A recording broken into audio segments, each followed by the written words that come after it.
Chapter 4, The Geography of Life. Why is geography relevant to life and evolution?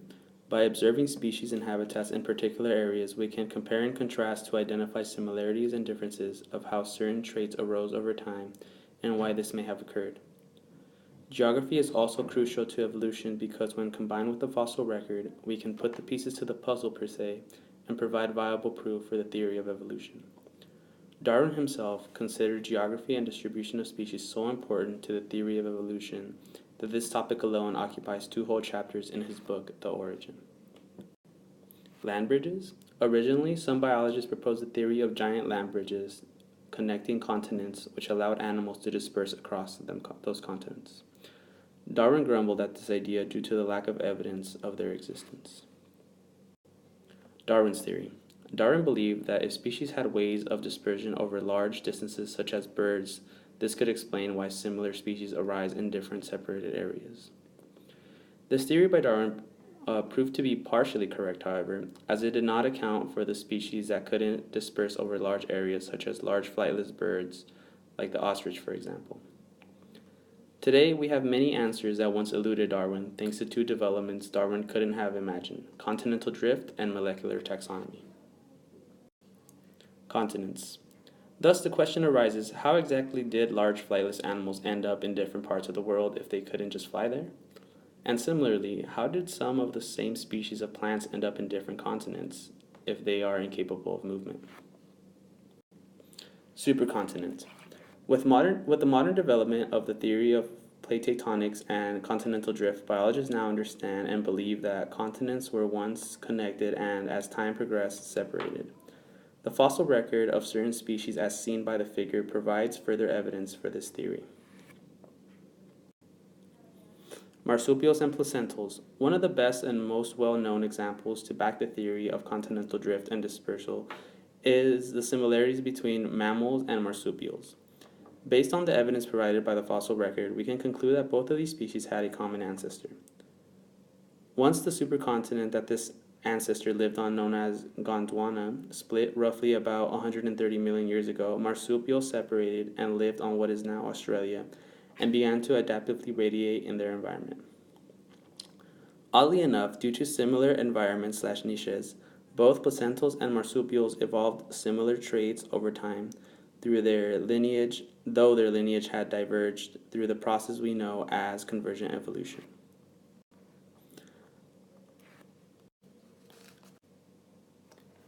The figure here shows the relatedness of marsupials and placentals, i.e., that they shared a common ancestor, as well as showing how through convergent evolution they developed similar traits despite being separated.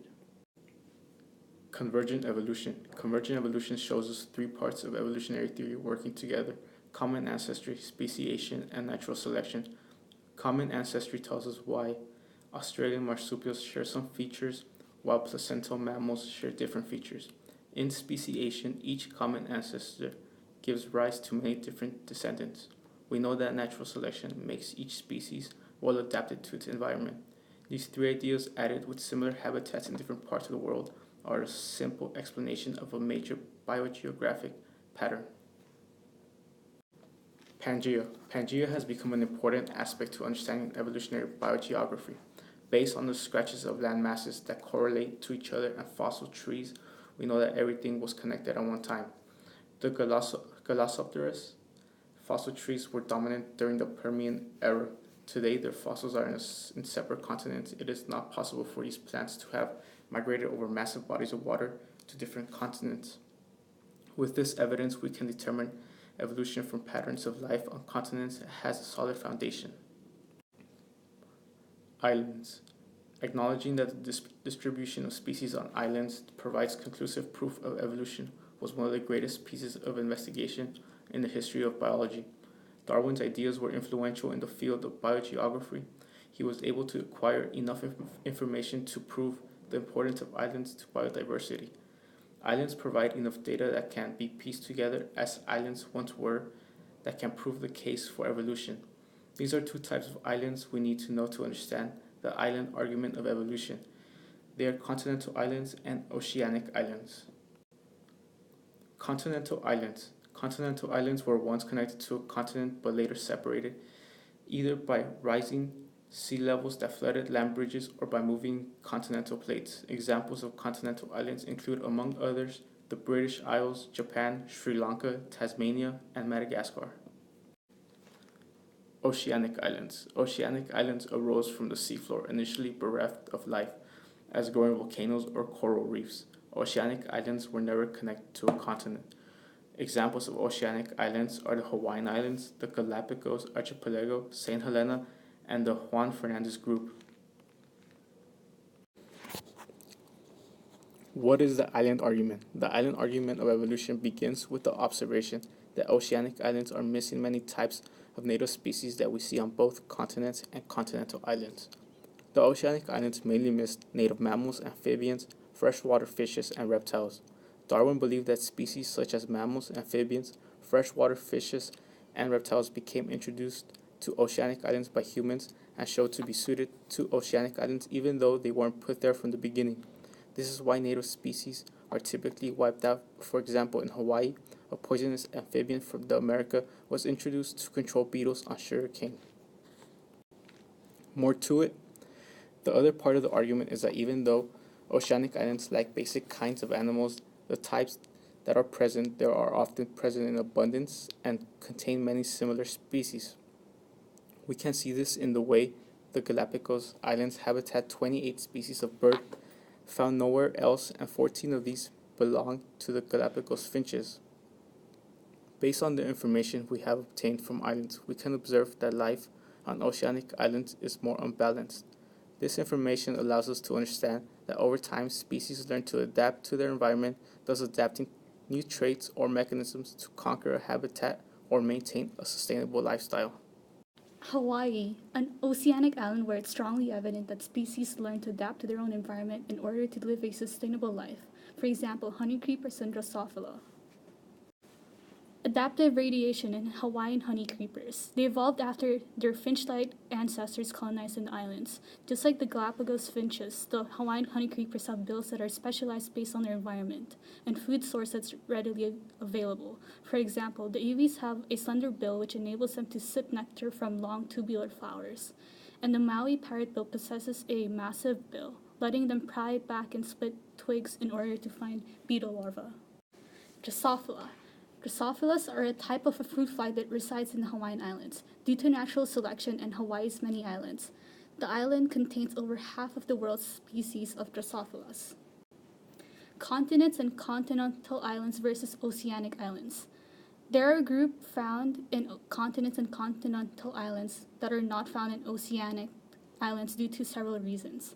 It is possible to find plants, birds, insects, and other arthropods in oceanic islands, but almost impossible to find land mammals, reptiles, amphibians, nor freshwater fish.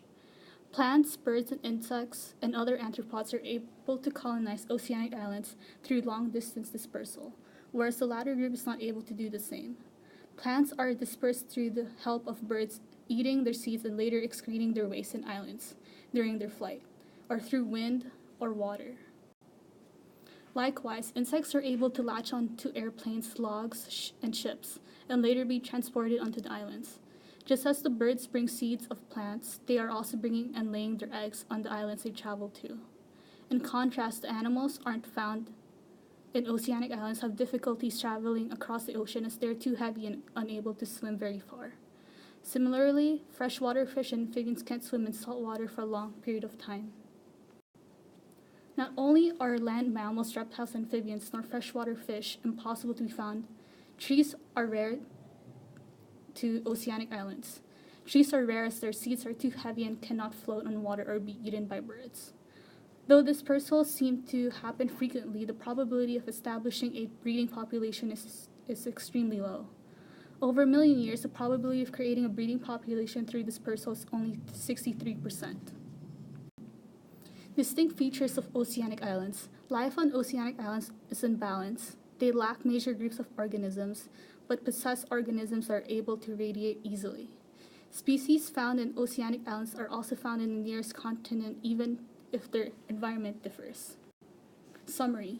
Evolution is the explanation to why there is a large diversity of species on islands and continents. but is also possible because of chance and lawfulness. Chance is the unpredictability of whether or not animals or plants would disperse into the area or be able to thrive and colonize the area. Lawfulness is their ability to survive by adapting to their own different types of niches. Although islands seem to thrive successfully on their own, they are unable to coexist with others, therefore making islands extremely vulnerable when attacked.